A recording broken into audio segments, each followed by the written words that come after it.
ভারী বৃষ্টি ও ডিবিসির জলে একাধিক চাষের জমি ডুবে গিয়েছে পূর্ব বর্ধমান জেলার মুকরা অঞ্চলে। ফের নতুন করে চাষ করতে খরচ বাড়বে কৃষকদের। বর্তমানে ধানের বীজের অভাব রয়েছে, বহু বীজতলা জলের তলায় চলে গিয়েছে। বেশ কিছুদিনের বৃষ্টি ও ডিবিসির জল ছাড়াই বন্যা পরিস্থিতি তৈরি হয়েছে পূর্ব বর্ধমান জেলার রায়নায়। ধান ও সবজি চাষের ব্যাপক ক্ষতির আশঙ্কা রয়েছে। বেশিরভাগ জমিতে ধান রোপণ করা হয়ে গিয়েছিল, প্রায় সব ধান জমি জলের তলায় চলে গিয়েছে।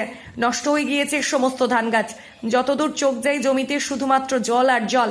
5 থেকে 6 দিনের বৃষ্টি সহ ডিবিসির জল ছাড়ার কারণে একেবারে বন্যা পরিস্থিতি হয়েছে কৃষি জমিগুলিতে। কেউ 10 বিঘে, কেউ আবার 15 বিঘে জমি চাষ করেছিলেন। এই কৃষিকাজ করেই সংসার চলে কৃষকদের।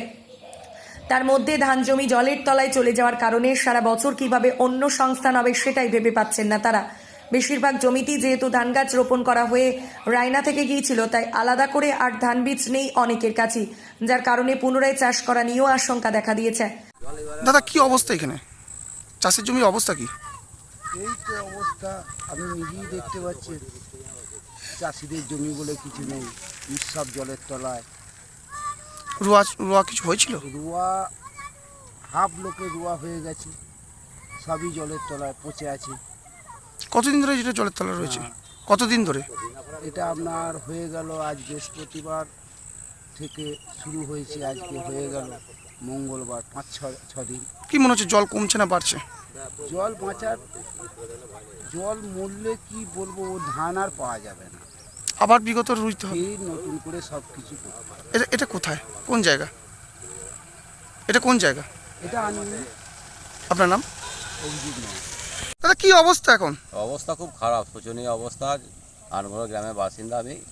যত জমি আছে সমস্ত রোয়া হয়ে গিয়েছিল, সমস্ত জমি ডুবে তলিয়ে গেছে। মোটামুটি মঙ্গলবার থেকে আজকে আপনার হয়ে গেল আবার মঙ্গলবার, 1 সপ্তাহের মতন ডুবে আছে। ধান একটাও পাওয়া যাবে না, নতুন করে আবার রুইতে হবে, বুঝতে পারছেন তো। বীজ আছে? বীজ তো নেই, বীজ তো সব শেষ, বীজ আর কোথাও পাওয়া যাবে।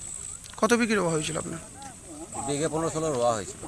সেগুলো কি একদম পুরোপুরি নষ্ট হয়ে যাবে? সবই নষ্ট, তো সবই জলের তলায় পড়ে আছে, কোনো আশা নেই, কিচ্ছু আশা নেই। মানে বিগত 5 দিন ধরে কি জমিতে জল? 5 দিনই জল, একদম ব্যাপক জল। এখন আর 10 দিনের নিচের জল মরবে বলে মনে হয় না। এই অবস্থায় পড়ে আছে চাষিবাসী, এখন খুব টেনশনের মধ্যে। জমি দেখতে পাচ্ছেন তো, মনে হচ্ছে একদম পুরো সমুদ্র, একদম থই থই করছে সব জায়গায়, চারিদিকটা একদম মনে হচ্ছে পুরো অবস্থা জমি।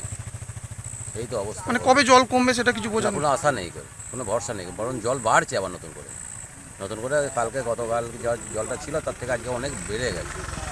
বীজ তো একটাও নেই, আর কি হবে সেই আশায় এখন দেখা যাক। মানে সামনের দিন কিভাবে চলবে সেটা নিয়ে এখন আমাদের পঞ্চায়েত এখন তার কি নেয় দেখা যাক। খুবই দুশ্চিন্তার মধ্যে রয়েছে। দুশ্চিন্তার মধ্যে পড়ে আছে সমস্ত চাষি, দুশ্চিন্তার মধ্যে পড়েছে। কোনো চাষিরই বীজ নেই, শুধু আমার নাই। রায়না থেকে বলরাম শাহর রিপোর্ট, সোজা কথা নিউজ, পূর্ব বর্ধমান।